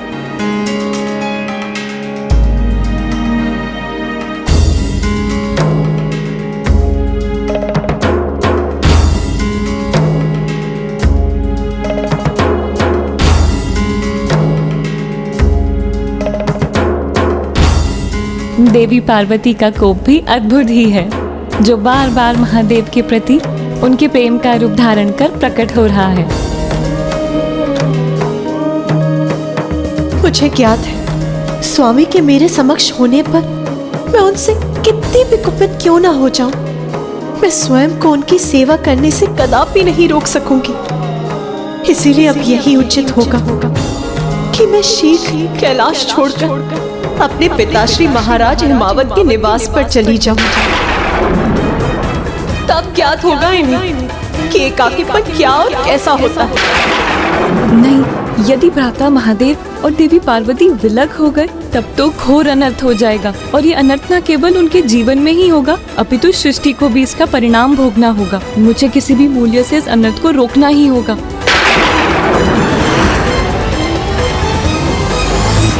ये स्थिति तो निरंतर विकट होती जा रही थी, क्योंकि कोई भी ये ज्ञात नहीं कर सका कि पिताश्री को तो मात्र अपने परम भक्त का सानिध्य प्राप्त करने की उत्सुकता थी, और उनकी उस मनोदशा को सभी समझने में असमर्थ हो रहे थे।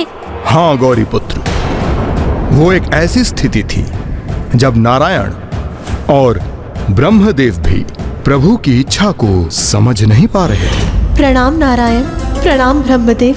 अब तो आप दोनों को भी ये ज्ञात हो गया होगा कि यहाँ मेरी कैसी अवहेलना हुई है। अब आप दोनों ही बताइए, क्या अब मेरा एक पल भी यहाँ उपस्थित रहना उचित होगा? शांत हो जाइए देवी पार्वती, अपने क्रोध पर नियंत्रण रखिए। कभी कभी हमारे नेत्र जो देखते हैं वो सत्य नहीं होता, और ये भी तो हो सकता है कि महादेव द्वारा बोले गए शब्दों को समझने में आपसे कोई भूल हुई हो। आपने मात्र कुछ शब्द सुनकर इतनी तीव्र प्रतिक्रिया व्यक्त कर दी। मैं नारायण से सहमत हूँ। मुझे भी ऐसा प्रतीत होता है कि महादेव के शब्दों का अर्थ वो नहीं था जो आप समझ रही हैं। अच्छा, तो अब आप ही स्पष्ट कर दीजिए उनके शब्दों का तात्पर्य।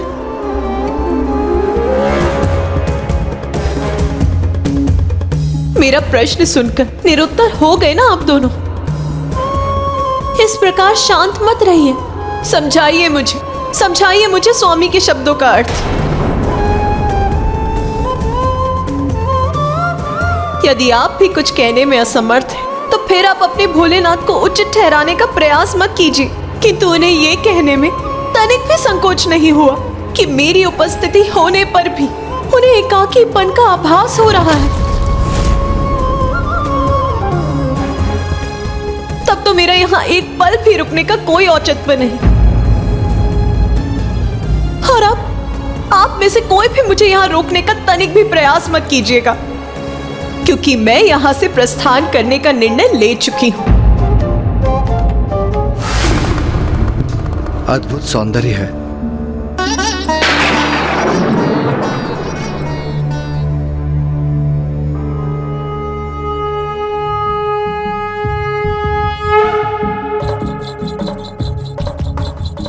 अद्भुत। दक्ष, तेजस्वी, एकाग्रचित्त एवं क्रियाशील, इनमें तो सभी गुण हैं जो एक परम रक्षक में होने चाहिए। इसलिए परम रक्षक श्री प्रभु हरि नारायण आपको अपने परम भक्त के रूप में गरुड़ का साथ प्राप्त है।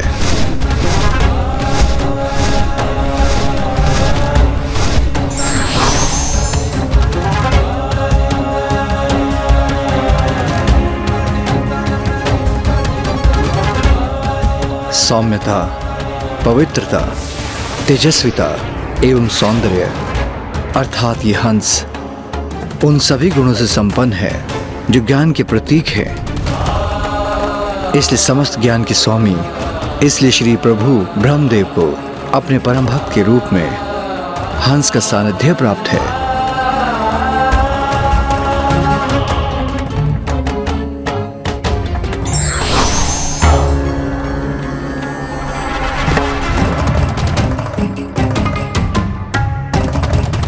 मुझे भी अपने जीवन में एक भक्त, एक सखा प्राप्त करने की इच्छा है जो साधारण, शांत एवं श्रद्धालु होने के साथ अनुपम हो, अनूठा हो और अन्य सभी से भिन्न हो।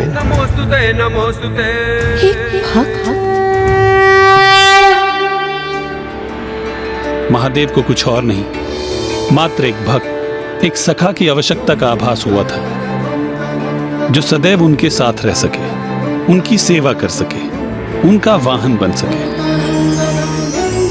जैसे मेरे पास गरुड़ है और ब्रह्मदेव के पास हंसराज।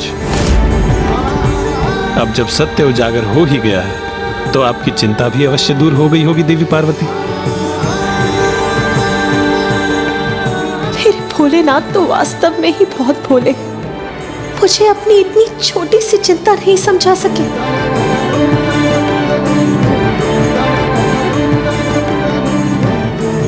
और मैंने भी तो उनके शब्दों के अर्थ का अनर्थ ही कर दिया। फिर क्या हुआ लंकेश? क्या नंदी जी का साथ प्राप्त करने के लिए मामी जी और मामा श्री हरि नारायण उनके सहायक बने? क्योंकि वो तो उनके लिए कुछ भी करने के लिए तत्पर थे। अवश्य तत्पर रहते थे, क्योंकि उन्हें भी तो समय समय पर प्रभु की सहायता की आवश्यकता होती है। किंतु हमें नारायण पर केंद्रित ना होकर मेरे प्रभु महादेव शिव शंकर शंभु की कथा में स्थिर रहना चाहिए। सत्य तो ये था कि उस समय नंदी जी को कोई ढूंढ कर नहीं ला सकता था, क्योंकि उनका उस समय तक जन्म भी नहीं हुआ था। उस समय तक जन्म भी नहीं हुआ। उस समय तक जन्म भी नहीं हुआ। उस समय तक जन्म भी नहीं हुआ।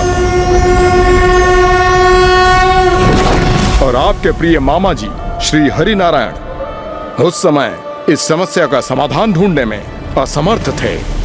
वो तो मेरे पर पितामह ब्रह्मदेव थे जिन्होंने इसका सुझाव दिया।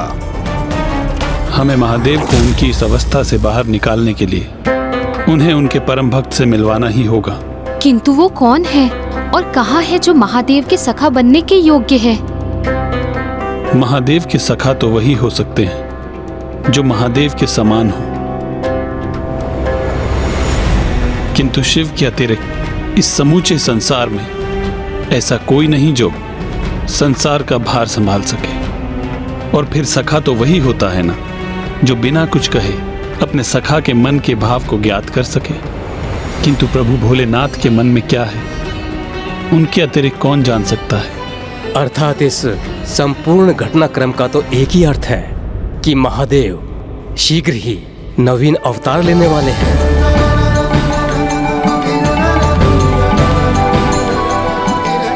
किंतु प्रभु तो तभी अवतार ले सकते हैं ना जब संसार में कोई इतना धर्मनिष्ठ और पवित्र हो जो महादेव के पिता बनने के योग्य हो।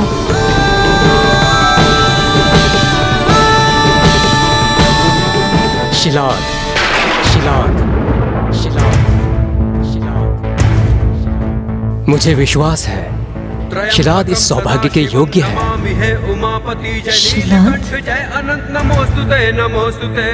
इस सृष्टि में वही एक श्रेष्ठतम शिव भक्त है और एक महान धर्मात्मा है।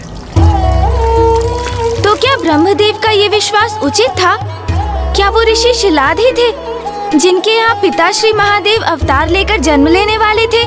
तब तो पितामह ब्रह्मदेव के सुझाव पर स्वयं त्रिदेवियों को भी विश्वास नहीं हो रहा था कि ऋषि शिलाद ही प्रभु के अगले अवतार के पिता बनने वाले थे। किंतु ऐसा क्यों था लंकेश? क्योंकि जब उन्होंने ऋषि शिलाद के जीवन का ध्यान से अवलोकन किया तो उन्हें उसमें कुछ भी असाधारण दिखाई नहीं दिया। कौन है ये ऋषि शिलाद जिनका उल्लेख ब्रह्मदेव कर रहे हैं?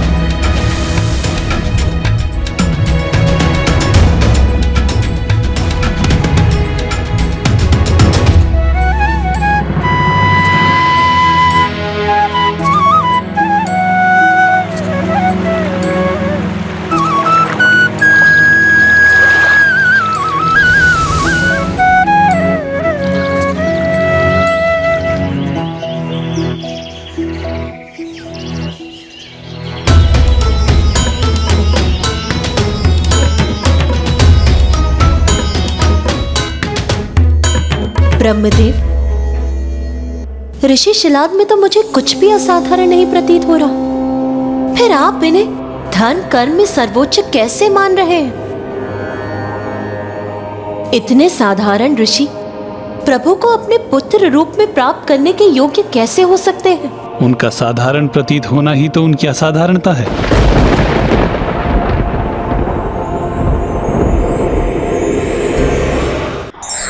सांसारिक लालसाओं से दूर रहकर एक साधारण जीवन का व्यापन करना कहीं अधिक कठिन कार्य होता है। एक बार आप विस्तार से उनके जीवन के प्रत्येक क्षण को मेरी दृष्टि से देखिए।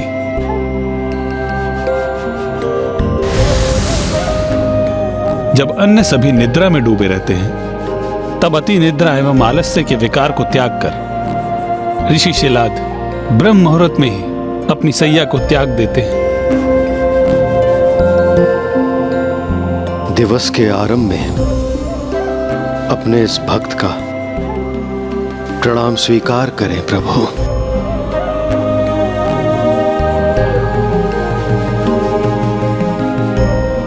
प्रणाम भूमि माता।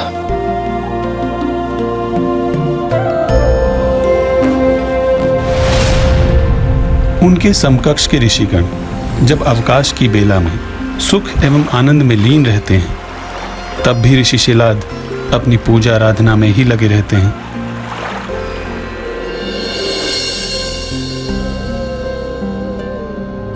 जब अन्य सभी मनोरंजन एवं आनंद प्राप्ति के प्रति आकर्षित होते हैं, ऋषि शिलाद ने किसी प्रकार के सांसारिक आनंद और न ही व्यर्थ विश्राम के विकार से प्रभावित होते हैं। उन्हें तो महादेव की पूजा में ही पूर्ण आनंद प्राप्त होता है।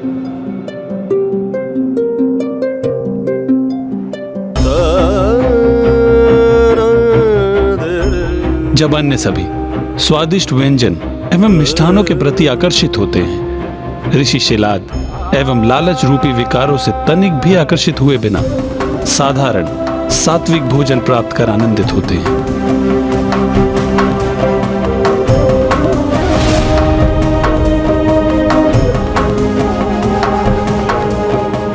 ऋषिवर, कर्म धर्म ज्ञान सब व्यर्थ हैं।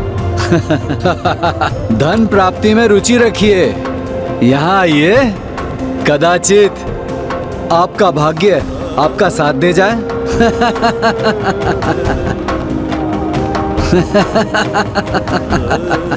जब अन्य सभी धन एवं द्वैत क्रीड़ा के प्रति आकर्षित होते हैं, वहीं ऋषि शिलाद मोह माया के विकारों से स्वयं को सर्वथा मुक्त रखकर ज्ञान बांटने और उसका विस्तार करने के लिए तत्पर रहते हैं।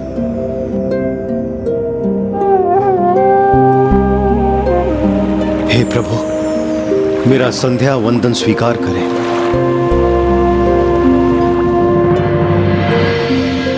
जो जीवन में भूल कर भी किसी विकार से ग्रस्त नहीं हुए और ना ही किसी दोषपूर्ण व्यवहार से आकर्षित हुए, जो सदैव धर्म पथ पर पूर्ण एकाग्रता से अग्रसर रहे।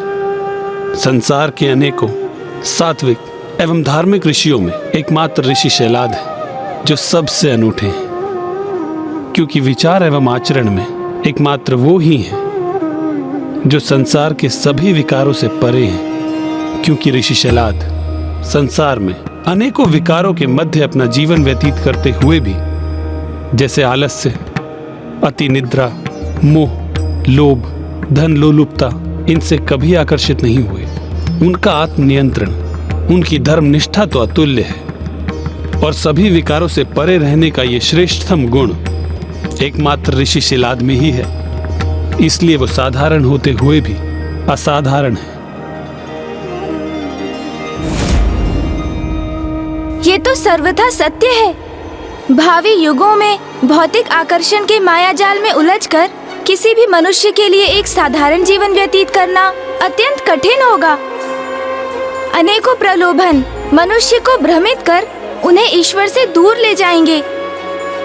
इसलिए जो मनुष्य स्वयं को इन प्रलोभन से मुक्त रख समस्त विकारों से दूर रहेंगे वही असाधारण कहलाएंगे और प्रभु कृपा के पात्र भी बनेंगे। जैसे कि अभी ऋषि शिलाद, जिन पर प्रभु की कृपा होने वाली थी। मैंने सत्य कहा ना लंकेश? आप उचित कहते हैं गौरी पुत्र। ऋषि शिलाद में कोई भी विकार नहीं था, इसलिए उस समय उनके समान इस पृथ्वी पर कोई नहीं था और वो प्रभु की कृपा के योग्य भी थे। किंतु इसमें अभी भी बहुत बड़ी बाधा शेष थी। ऋषि शिलाद एक सन्यासी हैं, इसलिए उनका विवाह असंभव है। ब्रह्मदेव फिर स्वामी ऋषि शिलाद के पुत्र के रूप में कैसे जन्म ले सकेंगे? इसका तो केवल एक ही उपाय है कि ऋषि शिलाद को महादेव की तपस्या कर उनसे वरदान प्राप्त करना होगा कि महादेव उनके यहाँ पुत्र के रूप में जन्म ले। किंतु प्रभु, एक सन्यासी ऋषि जिसने पूर्व ही अपने परिवार का परित्याग कर दिया हो, वो एक पुत्र की कामना क्यों करेगा? आप सर्वथा उचित कह रही हैं देवी लक्ष्मी, किंतु हमें फिर भी कोई उपाय तो अवश्य करना होगा जिससे स्वामी अवतार ले सके, क्योंकि स्वामी को इस अपूर्णता के भाव के साथ देखना मुझे कदापि स्वीकार नहीं है। तब तो हमें ऋषि शिलाद को संतान का महत्व समझाकर संतान प्राप्ति के लिए प्रेरित करना होगा। ब्रह्मदेव, आप देवराज इंद्र को आदेश दें कि वो स्वर्ग लोक में एक महायज्ञ का आयोजन करें और सभी ऋषि मुनियों को आमंत्रित करें। और शेष उपाय आप मुझ पे छोड़ दीजिए। श्रीहरि नारायण की क्या युक्ति थी? वो क्या करने जा रहे थे लंकेश?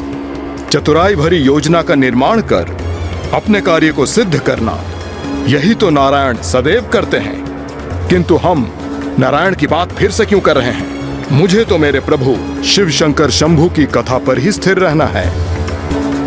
उनकी पूर्ण योजना तो केवल नारायण को ही ज्ञात थी, किंतु उनके सुझाव पर ब्रह्मदेव ने इंद्रदेव को स्वर्ग में महायज्ञ आयोजन करने को कहा और सभी महान ऋषियों को उसमें भाग लेने के लिए आमंत्रित किया।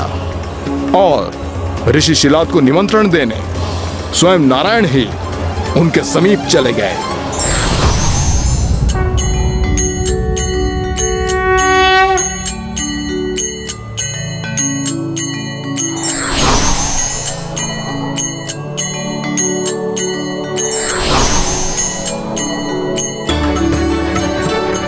ओम नमः शिवाय, ओम नमः शिवाय, ओम नमः शिवाय, ओम नमः शिवाय, ओम नमः शिवाय, ओम नमः शिवाय, ओम जय भोलेनाथ। ओम नमः शिवाय। कदाचित आप भी वहीं जा रहे हैं ना? कहाँ? मैं कहाँ जा रहा हूँ ऋषिवर? वहीं जहाँ सभी जा रहे हैं। किंतु ऋषिवर जहाँ सभी जा रहे हैं, मैं भला वहाँ क्यों जाऊंगा? और वैसे भी मेरे प्रभु ने मेरा पथ निश्चित किया है, मैं तो उसी दिशा में जाऊंगा। उचित है। फिर तो मैं कहूंगा कि स्वयं भोलेनाथ ने आपको आमंत्रित किया है। जी हाँ, आपको ज्ञात है आज स्वर्ग लोक में एक महायज्ञ होने जा रहा है, जहां सभी ऋषि मुनि आमंत्रित हैं, जहां सभी पुण्य आत्माएं प्रस्तुत होंगी। वैसे आप भी पुण्य आत्मा प्रतीत होते हैं। आपके जैसे धर्मात्मा का मिलना तो अत्यधिक कठिन कार्य है। इसलिए मैं कहूंगा कि आपको भी वहां जाना चाहिए, जहां सभी ऋषि, मुनि एवं देवता एकत्रित हों। ऐसे स्थान पर जाना बड़े सौभाग्य से प्राप्त होता है। किंतु ऋषिवर, मुझे मेरे प्रभु से यही भेंट हो जाती है। उसके लिए मुझे कहीं जाने की आवश्यकता नहीं। आवश्यकता है ऋषिवर, क्योंकि कभी कभी हमारी नियति हमें ऐसे स्थान पर ले जाती है जहां हमारे धर्म के ज्ञान में वृद्धि होती है। और वैसे भी ज्ञानियों के मध्य तो महाज्ञान ही उजागर होता है ना। और मुझे तो पूर्ण विश्वास है कि प्रभु भोलेनाथ ने इस मंदिर में हमारे मिलने का संजोग इसी कारणवश बनाया था। मैं आशा करता हूं कि हमारी अगली भेंट स्वर्गलोक के महायज्ञ में ही होगी।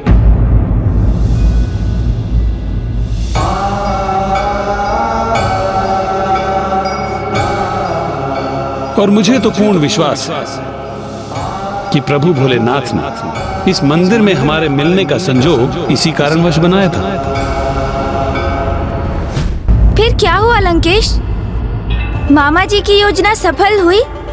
क्या ऋषि शिलाद ने उस महायज्ञ में वो भाग लेने के लिए गए? हाँ, वो गए तो अवश्य थे गौरी पुत्र, किंतु उन्हें स्वर्ग के प्रवेश द्वार पर ही रोक लिया गया। ऋषिवर, आपको यहीं रुकना होगा। भला क्यों? मैं भी देवराज इंद्र के महायज्ञ में सम्मिलित होने के लिए इच्छुक हूँ। आप स्वर्ग में प्रवेश करने के योग्य नहीं हैं, इसीलिए आप भीतर नहीं जा सकते। आप स्वर्ग में प्रवेश करने के योग्य नहीं हैं, इसीलिए आप भीतर नहीं जा सकते। प्रवेश करने के योग्य नहीं हैं, इसीलिए आप भीतर नहीं जा सकते। एक धर्म परायण ऋषि का ऐसा अपमान क्यों हो रहा है यहाँ पर? ऐसा अपमान क्यों हो रहा है यहाँ पर? अपमान क्यों हो रहा है यहाँ पर? नाथ, ये क्या किया आपने? ऋषि शिलाद का अपमान करवाकर उनके क्रोध को जागृत करवा दिया। नहीं देवी, ये तो मेरी ही योजना का भाग था और मैं आशा करता हूं कि वो सफल भी रहेगी, क्योंकि अब जो होने जा रहा है उसके पश्चात तो ऋषि शिलाद पुत्र प्राप्ति के लिए अवश्य विवश हो जाएंगे।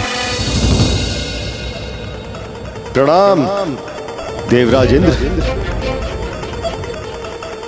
आपके द्वारपाल के अनुसार मैं आपके स्वर्गलोक में प्रवेश करने के योग्य नहीं हूं, किंतु मैं तो सदा ही विचार और आचरण से धर्मनिष्ठ और पाप रहित रहा हूं। प्रभु शिव की आराधना किए बिना मेरा एक दिन भी नहीं बीता। मैं एक सत्पुरुष की प्रेरणा से यहाँ महापुरुषों की संगति में ज्ञान अर्जित हेतु आया, उसका ये दुष्परिणाम प्राप्त हो रहा है मुझे।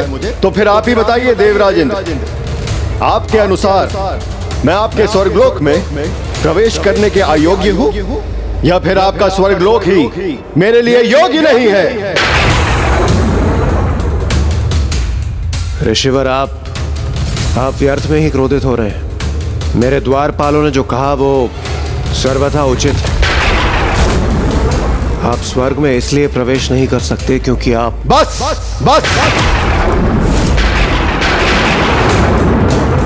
मुझे तो विश्वास नहीं हो रहा कि आप भी अपने द्वारपाल के कथन का समर्थन कर रहे हैं। ऋषिवर, दुर्भाग्यवश यही सत्य है। आप एक सन्यासी ऋषि हैं, अविवाहित हैं और संतान रहित हैं। इसलिए आपके स्वर्ग में प्रवेश करने हेतु आपके पूर्वजों की अनुमति प्राप्त नहीं होगी, जिसके बिना स्वर्ग में प्रवेश करना असंभव है। और पूर्वजों की इस अनुमति के लिए संतान प्राप्ति अत्यंत अनिवार्य है, क्योंकि बस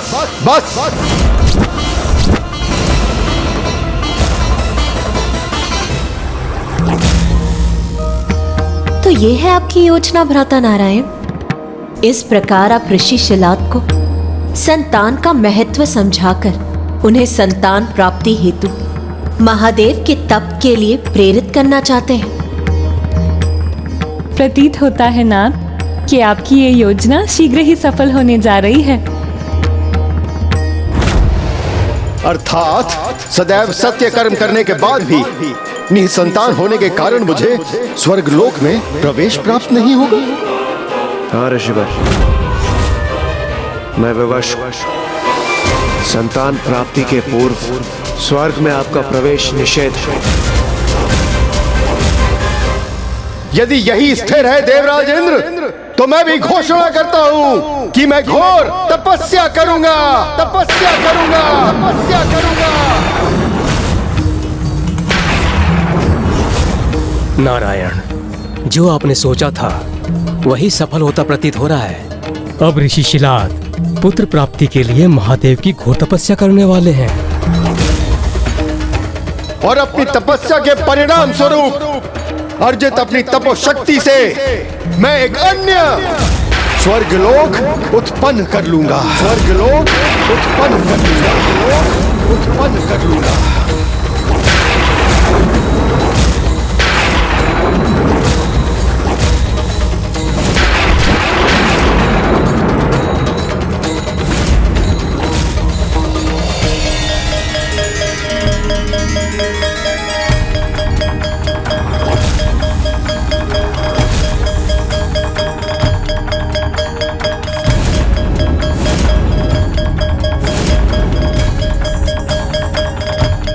आप एक सन्यासी ऋषि अविवाहित हैं और संतान रहित, इसलिए आपके स्वर्ग में प्रवेश करने आपके पूर्वजों की अनुमति प्राप्त नहीं होगी और पूर्वजों की इस अनुमति के लिए संतान प्राप्ति अत्यंत अनिवार्य है। और अपनी तपस्या के परिणाम स्वरूप अर्जित अपनी तपोशक्ति से मैं एक अन्य स्वर्गलोक उत्पन्न कर लूंगा।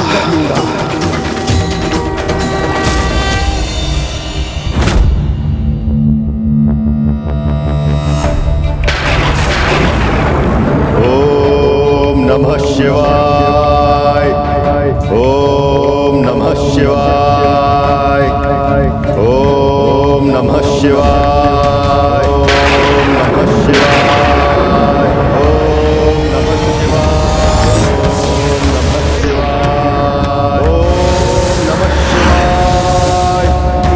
ओम नमः शिवाय, ओम नमः शिवाय, शिवाय।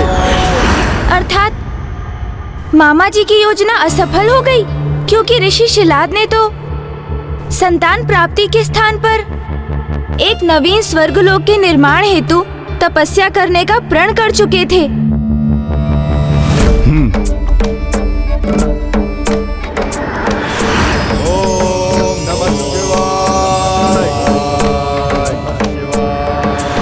सदा शांत और सौम्य प्रतीत होने वाले धर्मनिष्ठ ऋषि शिलाद, जिनके मन में देवराज के उन वचनों ने वज्रपात का कार्य तो अवश्य किया, किंतु उन वचन रूपी वज्रपात की अग्नि अब ऋषि शिलाद के प्रण के रूप में प्रस्फुटित होने जा रही थी, क्योंकि देवताओं ने यह सोचा भी नहीं था कि ऋषि शिलाद के साथ जो वो करने जा रहे थे उसका परिणाम उन्हीं पर भारी पड़कर वो समस्त सृष्टि के लिए संकट का एक कारण बन जाएगा।